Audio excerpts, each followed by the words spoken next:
నమస్తే, welcome to nation today. నేను మీ కామారం వెంకటేష్. మిత్రులారా, ఇవాల్టి వార్తల్లోని విశేషాలు చూసే ప్రయత్నం చేద్దాం. మహబూబ్ నగర్ పార్లమెంటు సభ్యులు ఎంపీ డికే అరుణ ఎంపీ క్యాంపు కార్యాలయంలో మీడియా సమావేశం నిర్వహించారు.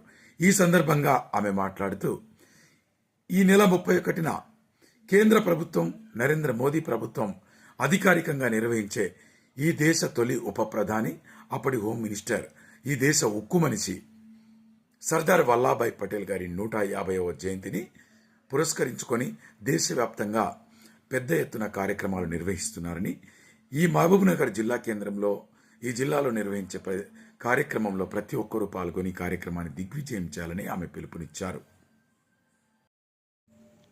ఈ సందర్భంగా ఆమె మాట్లాడుతూ, భారతదేశ తొలి హోంమంత్రి సర్దార్ వల్లభాయ్ పటేల్ ఒక వ్యక్తి కాదని, ఆయన ఒక మహాశక్తి అని కొనియాడారు. హోంమంత్రిగా సర్దార్ వల్లభాయ్ పటేల్ తీసుకున్న చర్యల కారణంగానే తెలంగాణ ప్రాంతం భారతదేశంలో విలీనం కాగలిగిందని అన్నారు. అంతేకాకుండా భారతదేశంలోని వివిధ ప్రాంతాలను దేశంలో విలీనం చేసి భారతదేశం అంటే ఒక్కటని నిరూపించారు సర్దార్ వల్లభాయ్ పటేల్ గారు అన్నారు. సర్దార్ వల్లభాయ్ పటేల్ను స్ఫూర్తిగా తీసుకున్న నేటి ప్రధాని నరేంద్ర మోదీ దేశాన్ని ప్రగతి పథం వైపు నడిపిస్తున్నారని ఈ సందర్భంగా ఆమె పేర్కొన్నారు. కాబట్టి ఈ నెల 31న సర్దార్ వల్లభాయ్ పటేల్ జయంతిని చాలా వినూత్నంగా నిర్వహిస్తున్నామని అన్నారు. జయంతి సందర్భంగా విద్యార్థులకు, యువతకు వ్యాసరచన, ఉపన్యాస పోటీలను నిర్వహించనున్నామని మేరా భారత్ కార్యక్రమ అధికారి కోటానాయక్ అన్నారు. అంతేకాకుండా సర్దార్ వల్లభాయ్ పటేల్ జయంతిని అనంతరం కూడా ఆయన పేరు మీద క్విజ్ పోటీలు నిరంతరంగా నిర్వహించనున్నామని అన్నారు. ఈ కార్యక్రమంలో బీజేపీ రాష్ట్ర నాయకురాలు శ్రీమతి పద్మజారెడ్డి, జిల్లా అధ్యక్షులు శ్రీనివాసరెడ్డి, సీనియర్ నాయకులు పోతుల రాజేందర్ రెడ్డి తదితరులు పాల్గొన్నారు. ఒక కోఆర్డినేటర్ని, 2 సబ్ కోఆర్డినేటర్ని కూడా ఇచ్చారు.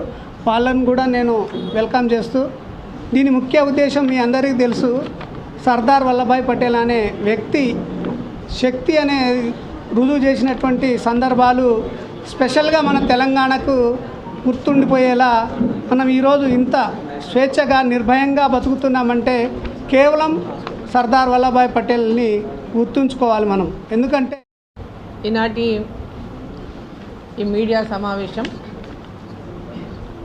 ముఖ్యంగా ఈ నెల 31వ తేదీ నాడు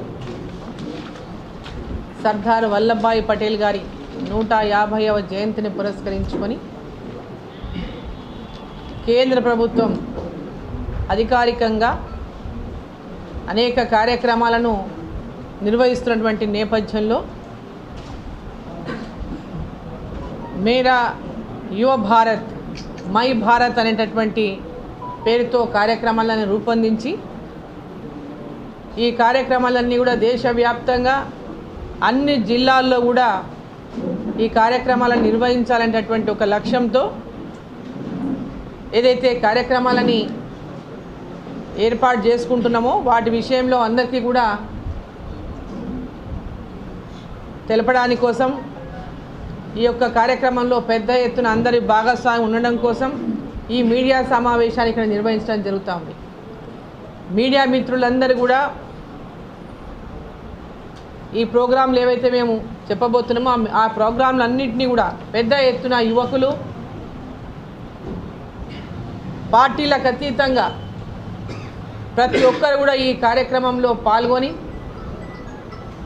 ఈ కార్యక్రమాలను విజయవంతం చేసి ఏదైతే లక్ష్యంతో భారతదేశాన్ని అంతటి కూడా ఏకం చేయాలని, భారతదేశమంతా కూడా ఒక్కటేనని, అన్ని సంస్థానాలను కూడా భారతదేశంలో విలీనం చేసినటువంటి సర్దార్ వల్లభాయ్ పటేల్ గారి యొక్క లక్ష్యం ఏక్ భారత్. మరి ఈ యొక్క ఏక్ భారత్ లక్ష్యాన్ని ఈరోజు మనం అందరం కూడా భారతదేశం యొక్క అభివృద్ధి కోసం, సుస్థిరత కోసం వారి స్ఫూర్తితో ఈరోజు నరేంద్ర మోదీ గారి ప్రభుత్వంలో చేపడుతున్నటువంటి అనేక కార్యక్రమాలు, సర్దార్ వల్లభాయ్ పటేల్ గారి యొక్క జన్మదినాన్ని పురస్కరించుకొని ఆ రోజు 31వ తేదీ నాడు వారికి నివాళులు అర్పించి, వారి ఎక్కడైతే వారి స్టాచ్యూస్ ఉన్నాయో అక్కడ వారి స్టాచ్యూస్కి నివాళులు 13 సెప్టెంబర్ రోజు ఇక్కడ ఆపరేషన్ పోలో ద్వారా ఈ ప్రాంతాన్ని అంతా కూడా దేశంలో విలీనం చేయాలని ఇక్కడ ఆర్మీని మొత్తం కూడా ఇక్కడ దించి 17వ తేదీ నాటికి వారి యొక్క రాష్ట్రాన్ని సరెండర్ చేసినటువంటి విషయంలో ఒకసారి మనం గుర్తు చేసుకుంటా ఉన్నాం. దేశమంతా కూడా 15 ఆగస్టు 1947 స్వతంత్రం వస్తే మనకు 17 సెప్టెంబర్ రోజు ఈ హైదరాబాద్ స్టేట్ మన భారతదేశంలో విలీనమైనటువంటి రోజు. మనకు 1950 జనవరి 26 నుంచి మనకి ఇక్కడ భారతదేశం విలీనమై ఇక్కడ పరిపాలన ప్రారంభమైంది. సో ఈరోజు మనం ఆ రోజు 17 సెప్టెంబర్ నాడు విముక్తి కలిగినటువంటి ఆ రోజుని నేటికి మనం గుర్తు చేసుకుంటున్నాం. నేటికి మనం దాన్ని అదే రోజు ఈ ప్రాంతం ఏర్పడిన ఈ ప్రాంతానికి విముక్తి కలిగినటువంటి రోజు, స్వతంత్రం వచ్చినటువంటి రోజుగా మనం అంతా కూడా సెలబ్రేషన్ చేసుకుంటా ఉన్నాం. ఈరోజు యువకులంతా కూడా ఈ యొక్క మై అంటే మేరా యువ భారత్ అంటే మేరా యువ భారత్ అంటే యువకులంతా కూడా ఈ యొక్క కార్యక్రమాల్లో పాలు పంచుకొని భారతదేశం యొక్క ఐక్యతను చాటి చెప్పడమే కాకుండా భారతదేశంలో యువకుల యొక్క ప్రాధాన్యతను కూడా ఈ యొక్క యాత్రల ద్వారా పాదయాత్రల్లో పెద్ద ఎత్తున పాల్గొని వీరందరూ కూడా భారతదేశం యొక్క ఐక్యతను చాటాలని చెప్పి సందర్భంగా నేను కోరుతా ఉన్నా. వారి యొక్క లక్ష్యాన్ని వారి 150వ జయంతి దినోత్సవం సందర్భంగా ఆ లక్ష్యాన్ని కూడా ప్రతి ఒక్క యువత ఒక ప్రతిజ్ఞగా తీసుకోవాల్సినటువంటి అవసరం ఉన్నది. భారతదేశం అంతా ఒక్కటే, మనమంతా ఒక్కటే అనేటటువంటి ఒక చాటి చెప్పేటటువంటి విధంగా ఈ యాత్రలో పెద్ద ఎత్తున పాల్గొనాలని చెప్పి సందర్భంగా కోరుతా ఉన్నా. ఈరోజు ఈ జయంతి ఉత్సవాలను కనీ విని ఎరగనటువంటి రీతిలో మనమందరం కూడా కలిసి చేయాలని చెప్పి సందర్భంగా నేను కోరుతా ఉన్నా. వినూత్నమైనటువంటి కార్యక్రమాలు తీసుకోవాలి. ఆ రోజు ఈ కొన్ని అంటే డిఫరెంట్గా ఒక జానపద నృత్యంతో కానీ మన లోకల్ కళలతో కానీ కన్నుల పండుగగా ఈ యొక్క జయంతి ఉత్సవాలు జరపాలని చెప్పి సందర్భంగా నేను కోరుతా ఉన్నా.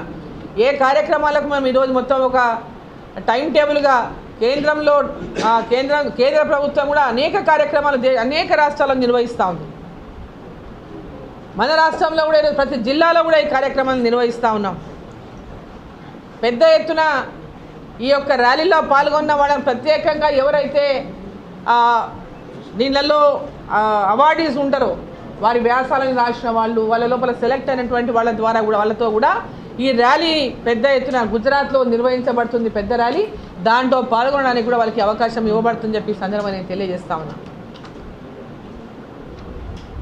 మరి ఇక్కడ మనకు ఉన్నటువంటి మై భారత్ కేంద్రం ఏదైతే ఉందో ఆ కేంద్రాన్ని కూడా ఇక్కడ బలోపేతం చేస్తాం.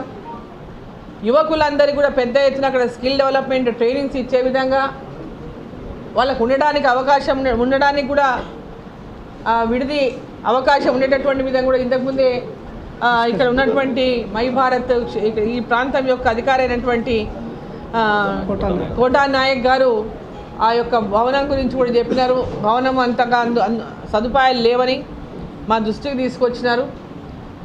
ఈరోజు కేంద్ర ప్రభుత్వం ఏదైతే ఒక లక్ష్యాన్ని నిర్ణయించుకున్నదో మై భారత్ అని యువకులను ప్రోత్సహించి యువతను పెద్ద ఎత్తున వారికి అన్ని రకాలుగా ఈ యొక్క కేంద్రాల ద్వారా సహాయ సహకారాలు అందించి వారిని అన్ని రకాలుగా యువకులకు తోడుగా ఉండాలనేటటువంటి ఒక నిర్ణయంతో ఈ కార్యక్రమాలు ఇంకా ముందు అనేక కార్యక్రమాలు తీసుకోవడం జరుగుతుంది. దాంట్లో భాగంగానే ఈ యొక్క కేంద్రాన్ని కూడా బలోపేతం చేస్తామని, దానికి వసతులు కూడా లేని వసతులన్నీ కూడా అక్కడ కల్పించేటువంటి ప్రయత్నం కూడా చేసే విధంగా కూడా ఉంటుంది. ప్రతి జిల్లా కేంద్రంలో కూడా ఈరోజు మై భారత్ కేంద్రాలను ఏర్పాటు చేయాలనేటటువంటి ఒక లక్ష్యంతో ఈరోజు కేంద్ర ప్రభుత్వం ఉన్నది. అంటే ఇదంతా కూడా యువకులకు మెయిన్గా ఈ మై భారత్ కేంద్రాలను యువకులకే ఉపయోగపడతాయి, యువతకు ఉపయోగపడతాయి.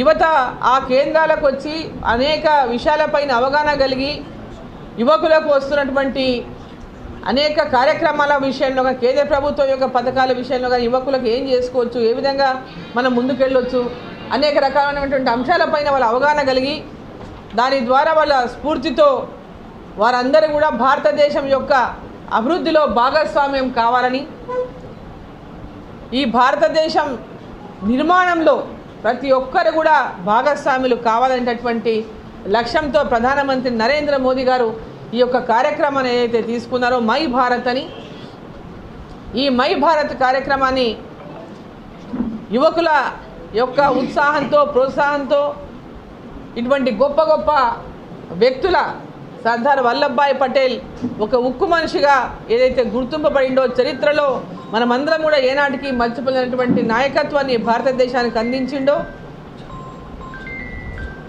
స్వాతంత్ర పోరాటంలో కానీ స్వాతంత్ర పోరాటం తర్వాత మన భారతదేశం తొలి ప్రభుత్వంలో కానీ వారు సాధించినటువంటి అనేక విజయాలపైన యువకులు స్ఫూర్తిని పొందడానికి 370 ఆర్టికల్ పైన కానీ వారి ఆలోచనలు ఏ విధంగా ఉండే రోజు 370 ఆర్టికల్ టెంపరీగా పెట్టడానికి వాళ్ళు ఒప్పుకోలేదు అన్నాడు. సో అనేకమైనటువంటి స్ఫూర్తిదాయకమైనటువంటి విషయాలపైన ప్రభుత్వాలు ఏదున్నా సూటిగా తన అభిప్రాయాన్ని చెప్పినటువంటి నాయకుడు సర్దార్ వల్లభాయ్ పటేల్ గారు. సో దేశం యొక్క అభివృద్ధిని కాంక్షించినటువంటి వారి యొక్క స్ఫూర్తితో వికసిత్ భారత్ లక్ష్యంతో నరేంద్ర మోదీ గారు ఏదైతే వికసిత్ భారత్ లక్ష్యంతో ఆత్మనిర్భర్ భారత్ని మై భారత్ అని ఈరోజు స్వదేశీని పెద్ద ఎత్తున ప్రోత్సహిస్తూ ఈ యొక్క 25 రోజుల కార్యక్రమాల్లో స్వదేశీ వస్తువులను కూడా మన ప్రాంతంలో తయారు చేసినటువంటి స్వదేశీ వస్తువులు కూడా ఎగ్జిబిషన్స్ పెట్టించి వాటిని కూడా ప్రోత్సాహం అందించాలనేటువంటి కార్యక్రమాలు ఉన్నాయి. ఇట్లా అనేకమైనటువంటి కార్యక్రమాలను ఒక్కొక్కటిగా ఏర్పాటు చేయడం జరుగుతుంది. మరి మీడియా మిత్రులందరూ దీనికి పూర్తిగా సహకరించి ఈ కార్యక్రమాన్ని విజయవంతమయ్యే విధంగా మై భారత్ కేంద్రం కూడా దీంట్లో పెద్ద ఎత్తున పాల్గొంటుంది. అనేక మంది ఉద్యోగులు, అనేక మంది మేధావులు, యువకులు, మీడియా మిత్రులు అందరూ కూడా దీంట్లో పాల్గొనాలని చెప్పి సందర్భంగా నేను పిలుపునిస్తూ ఉన్నాను. ఇది మనందరి యొక్క కర్తవ్యం. సర్దార్ వల్లభాయ్ పటేల్ గారి 150వ జయంతిలో పాల్గొని వారికి నివాళులు అర్పించడమే కాదు, వారు అనుకున్నటువంటి ఆకాంక్షతో భారతదేశ నిర్మాణంలో మనం అందరం కూడా భాగస్వాములం కావాలని చెప్పి మిమ్మల్ని అందరినీ కూడా కోరుకుంటూ మరి జయంతి ఉత్సవాలను అందరూ కూడా విజయవంతం చేయాలని మిమ్మల్ని అందరినీ కోరుతా ఉన్నా. మీడియా మిత్రులు నాకు సహకరించాలని చెప్పి నేను కోరుతున్నాను.